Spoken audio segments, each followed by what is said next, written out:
L'Office de sécurité routière, OSER, a organisé ce dimanche à Yopougon la 3e journée africaine de sécurité routière. Le ministre du Transport y est invité à une synergie d'action en vue de réduire au maximum les accidents de la route. L'actualité des transports, c'est aussi le premier vol domestique d'Air Côte d'Ivoire. Il a été effectué ce samedi sur la ligne Abidjan-Korogo. Le vol aura duré 55 minutes. C'était le vol inaugural d'Air Côte d'Ivoire dans la desserte des villes de l'intérieur du pays. Les chefs d'entreprise ont été formés sur la réglementation régissant la commande publique, formation initiée par l'Autorité nationale des régulations des marchés publics à Yamoussoukro. Et puis, les chefs d'État et de gouvernement du G20 se sont mis d'accord aujourd'hui à Brisbane, en Australie. Accord sur des mesures destinées à stimuler la croissance et obtenir davantage de transparence fiscale. Voilà pour le sommaire, c'est l'heure de la grande édition. Bonsoir à tous et bienvenue. Tout d'abord, ce soir, la célébration officielle de la 3e journée africaine de la sécurité routière ici à Abidjan.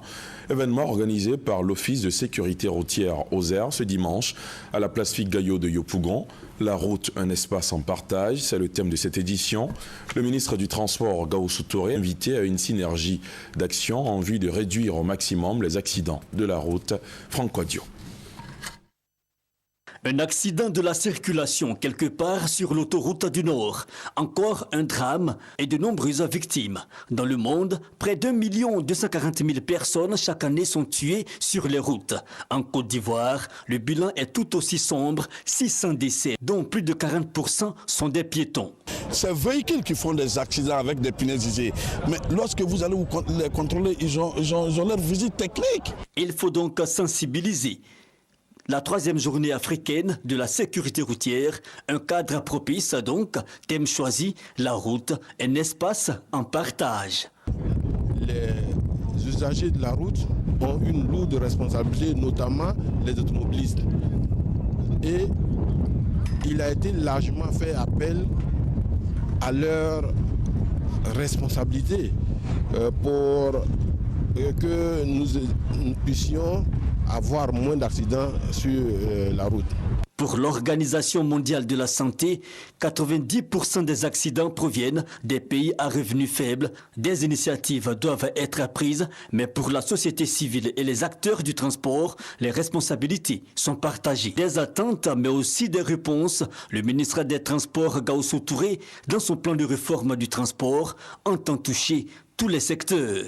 Le gouvernement mettra en place également un système intelligent de gestion de contrôle du trafic qui nous permettra, à partir d'un bureau, de voir tout ce qui se passe sur nos routes. Le gouvernement prendra également des mesures pour lutter contre les embouteillages. Moderniser les infrastructures routières, sensibiliser et réduire de 50% les accidents de la route, seuil fixé par la conférence des ministres africains des transports le 25 novembre 2011 à Luanda, en Angola. L'actualité des transports, c'est aussi le premier vol domestique d'Air Côte d'Ivoire. Il a été effectué ce samedi sur la ligne Abidjan-Korogo. Le vol aura duré 55 minutes. C'était donc le vol inaugural d'Air Côte d'Ivoire dans la desserte des villes de l'intérieur du pays. Sur ce vol de 67 places à bord du bombardier de la compagnie aérienne nationale, plusieurs personnalités, notamment de la présidence de la République, des membres du gouvernement et du Conseil économique et social. La précision de Francis Boifo. Vol inaugural domestique réussi ce 15 novembre à destination de Korogo. À bord de 2 nouveaux avions de la compagnie Air Côte d'Ivoire, en provenance de l'aéroport Félix Houphouët-Boigny de Port-Bouët, des autorités, des ambassadeurs, des fonctionnaires internationaux et des opérateurs économiques. 55 minutes ont suffi pour effectuer le voyage alors que par la route, il faut 7 heures, voire plus, pour parcourir le trajet Abidjan-Korogo, long de 600 km. Je me croirais dans un avion à réacteur et donc j'estime que Air Côte d'Ivoire est à féliciter pour avoir fait le choix de cet avion-là. C'est un avion de luxe que nous avons pour aller effectivement à Korogo. Nous sommes très heureux et je crois que nous allons nous abonner définitivement à Air Côte d'Ivoire pour aller à Korogo.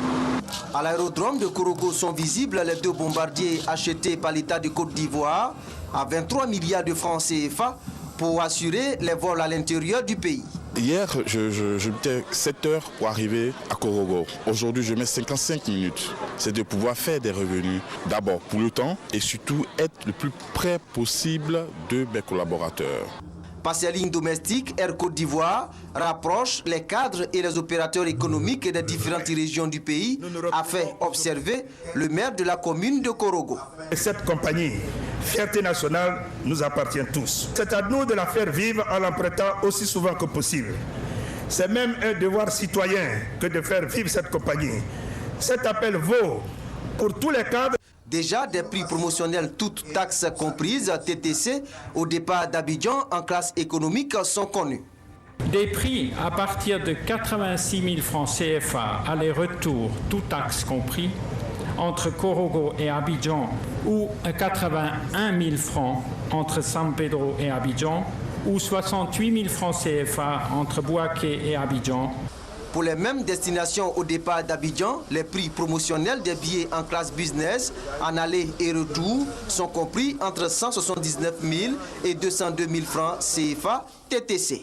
Pour le président du conseil d'administration d'Air Côte d'Ivoire, la reprise des vols à l'intérieur du pays est un acte historique.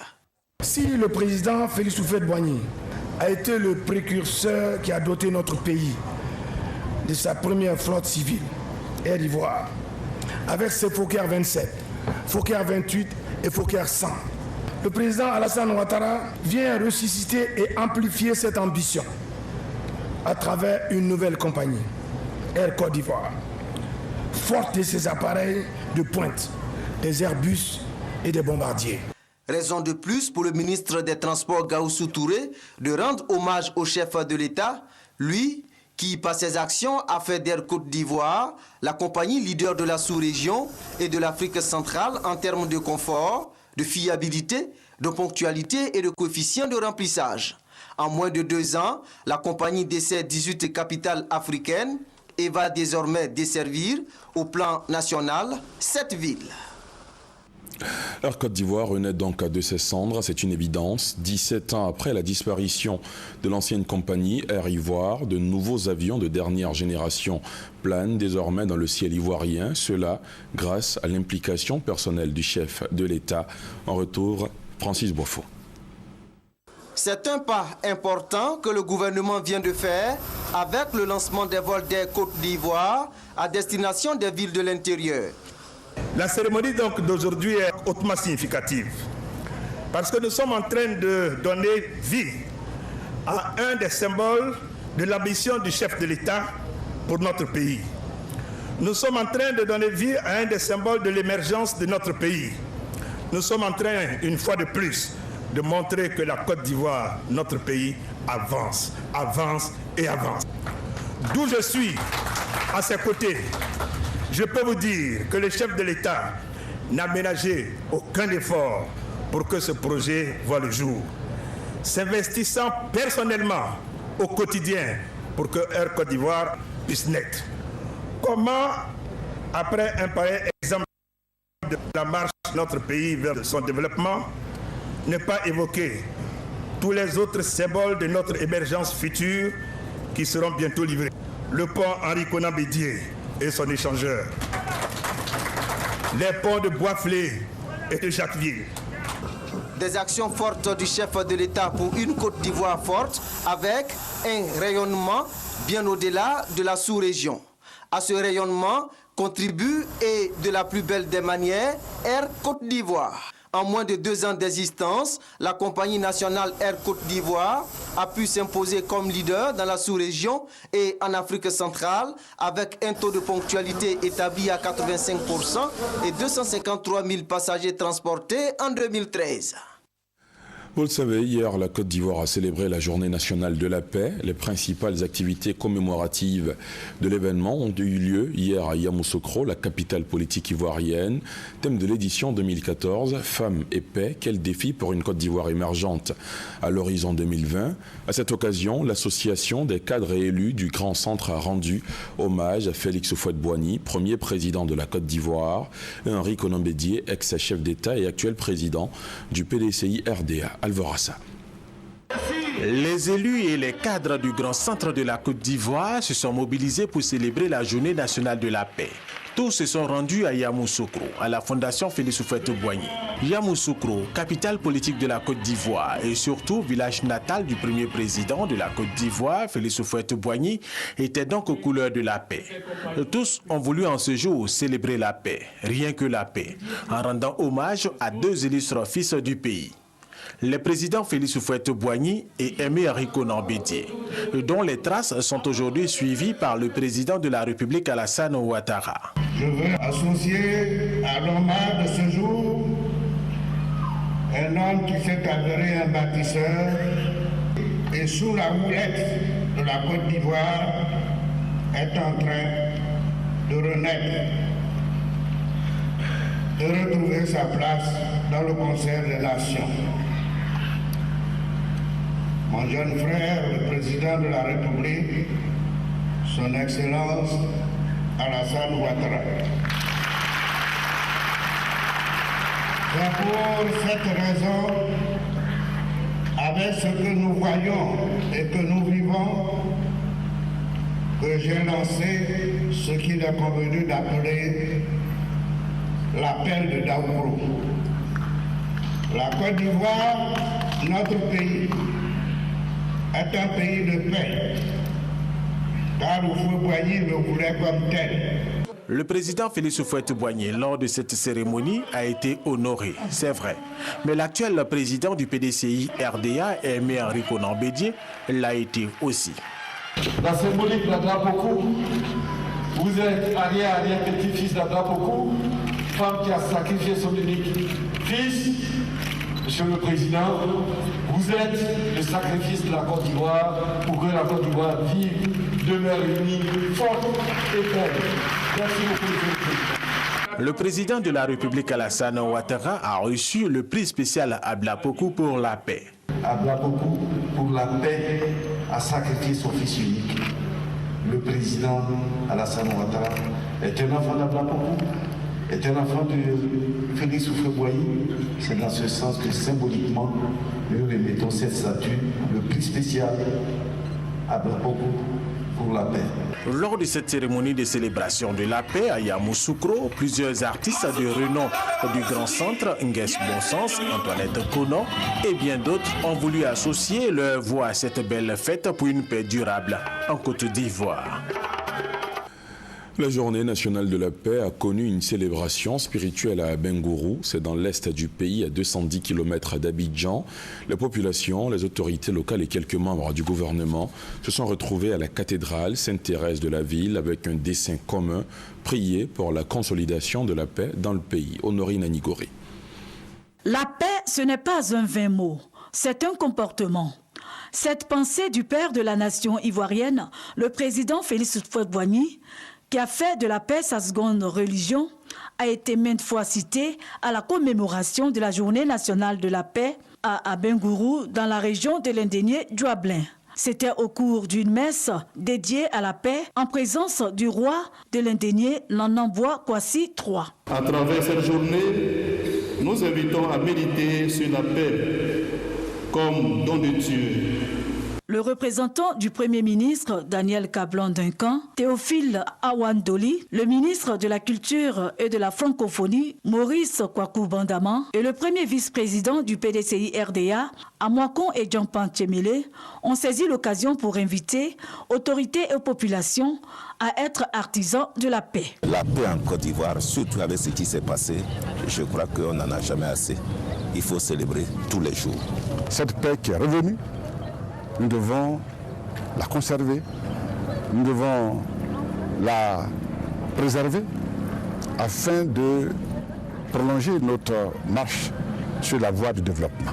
Je souhaite qu'en cette journée solennelle de la paix en Côte d'Ivoire, les Ivoiriens comme un seul homme se tournent vers le Seigneur pour le prier, pour mettre dans le cœur des paroles de paix. Comme on le voit, la Journée nationale de la paix est une occasion de sensibilisation et de prise de conscience pour que le concept de la paix entre dans les mœurs des Ivoiriens et des habitants de Côte d'Ivoire.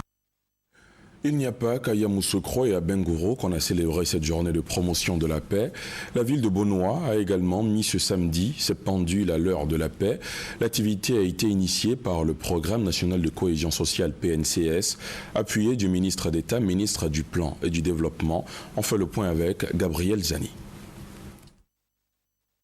La célébration de la journée nationale de la paix à Bonoa est faite à dessein. La raison, la voici.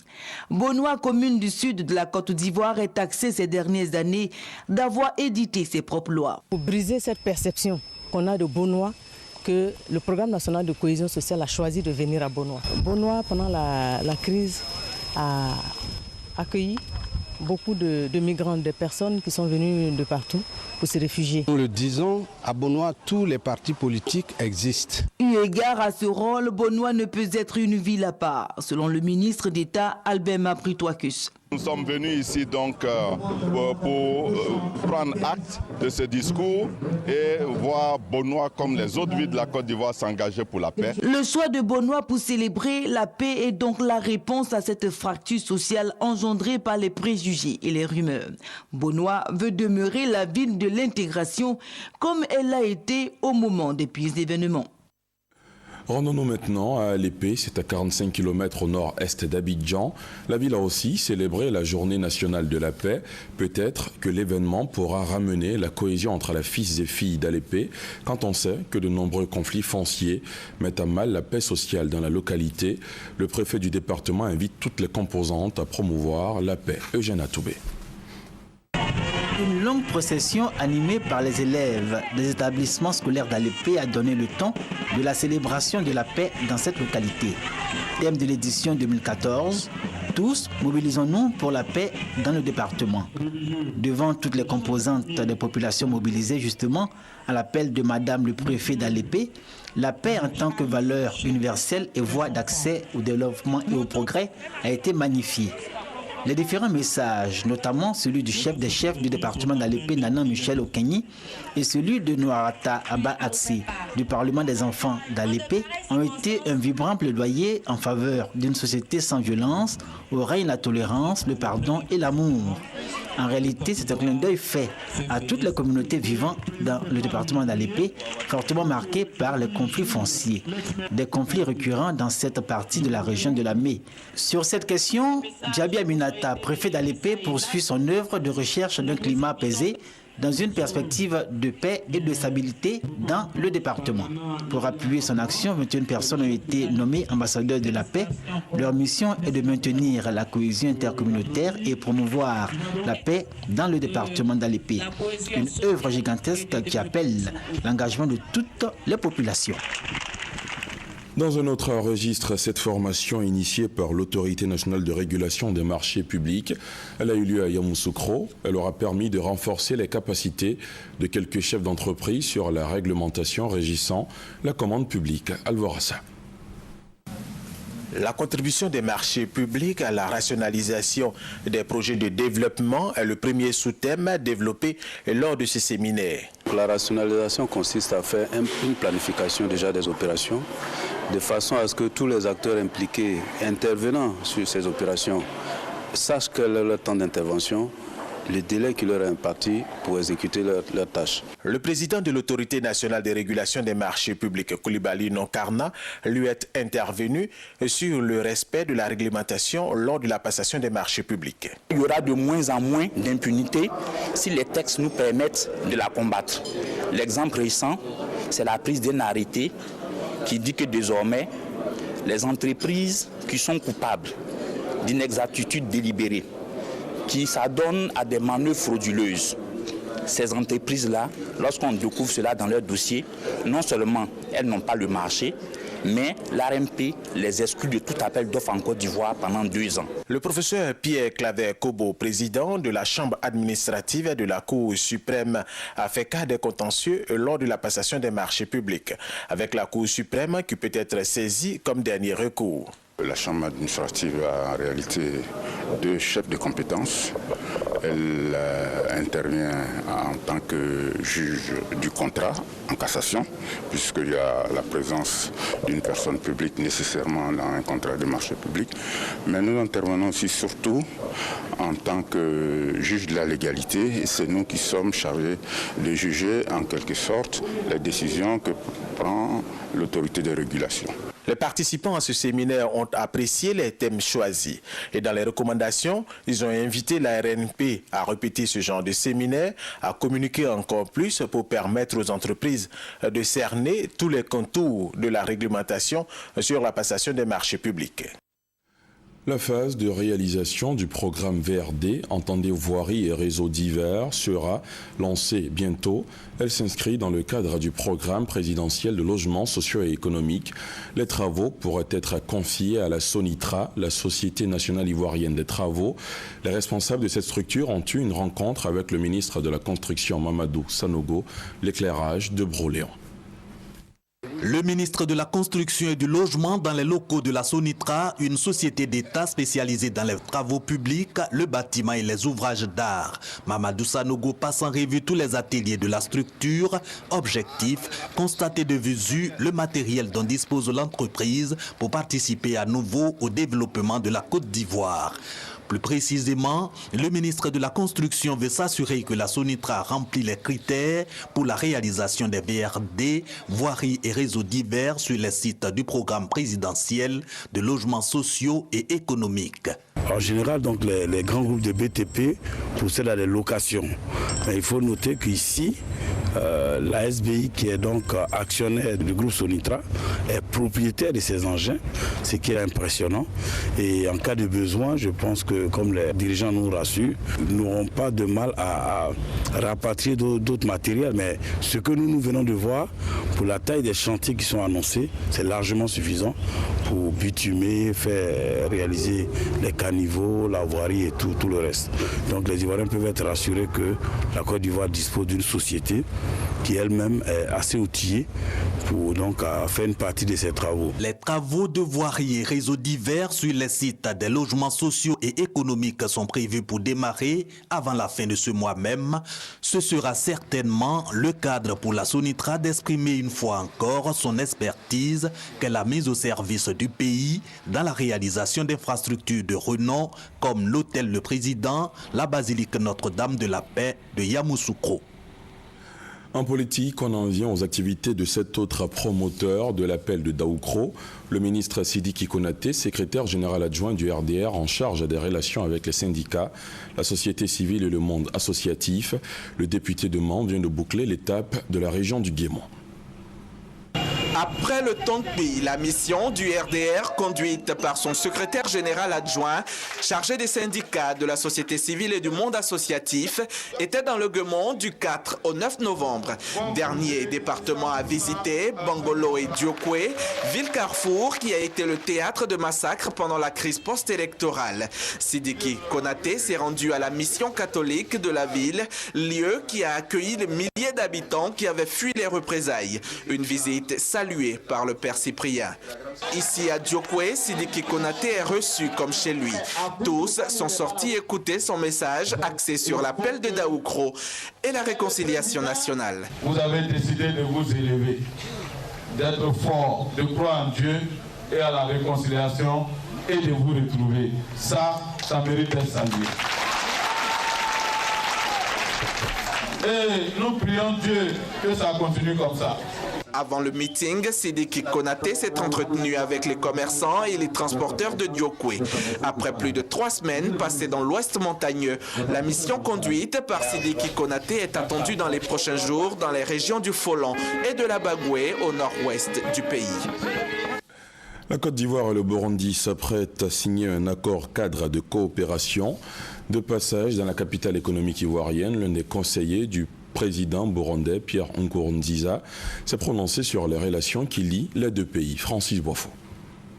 Les Burundais et les Ivoiriens sont deux peuples qui ont en commun la volonté de renforcer leurs liens amicaux, de renforcer aussi leur paix retrouvée. Pour marquer l'excellence des relations entre la Côte d'Ivoire et le Burundi, le conseiller spécial du président de la République du Burundi chargé de la presse est revenu sur cette action de portée sociale. Nous avons connu une famine, ça c'est un exemple, une famine qui a frappé le nord du Burundi.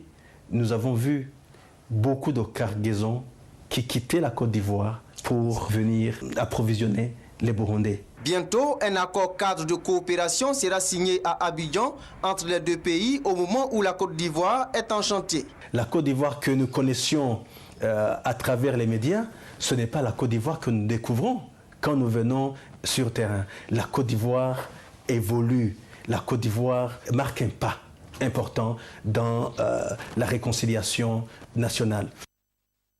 À l'étranger, d'abord le Burkina Faso. Après un report d'une journée en raison de problèmes techniques et logistiques, la charte de la transition a été signée ce dimanche à Ouagadougou par les forces de défense et de sécurité, les partis politiques, les autorités religieuses et la société civile. Un président de la transition devrait être nommé dans la soirée avant minuit. J'ajoute que 5 personnalités civiles ont été désignées pour la présidence de la transition donnant au Burkina Faso. Le religieux Monseigneur Paul Ouedraogo, les journaliste Chérif Si et Newton Ahmed Bari, la sociologue Joséphine Ouedraogo et le diplomate Michel Kafando. L'église protestante méthodiste de Côte d'Ivoire a 100 ans. L'événement a été célébré ce dimanche à Dabou, bastion du méthodisme en Côte d'Ivoire. Événement célébré en présence des autorités, mais également des délégations des églises méthodistes du Togo et du Bénin. Victorine Yaoyobwe. Cela fait exactement 100 ans que l'église protestante méthodiste s'est installée en Côte d'Ivoire avec le prophète William Wadé Arist venu du Libéria. De 1914 à 2014, toute l'histoire du méthodisme en Côte d'Ivoire a été revisitée ce dimanche à la place Henri Konabédié de Dabou. Les protestants méthodistes de Côte d'Ivoire ont tenu à marquer cet événement en reconnaissant la bonté et la fidélité de Dieu, mais surtout avec une foi renouvelée de l'émergence de leur église. Le président de la République de Côte d'Ivoire a parlé de l'émergence. Et tous nous en sommes convaincus, il y aura émergence. C'est la même chose pour l'église protestante méthodiste de Côte d'Ivoire qui a végété, qu'aujourd'hui elle fête son centenaire. Cela signifie qu'elle va prendre un nouvel élan et cet élan qu'elle va prendre va lui permettre d'atteindre l'émergence. Cette endurance et cette espérance de ces méthodistes a été saluée par leurs frères venus du Bénin et du Togo, avec à leur tête le roi des Mina et chef traditionnel de la ville d'Anéo au Togo. Au nom de toutes les communautés Adigo qu'on retrouve au Bénin, au Togo, au Ghana, en Côte d'Ivoire et partout ailleurs dans le monde, nous vous adressons nos vives félicitations pour le centenaire de l'église protestante méthodiste de Côte d'Ivoire.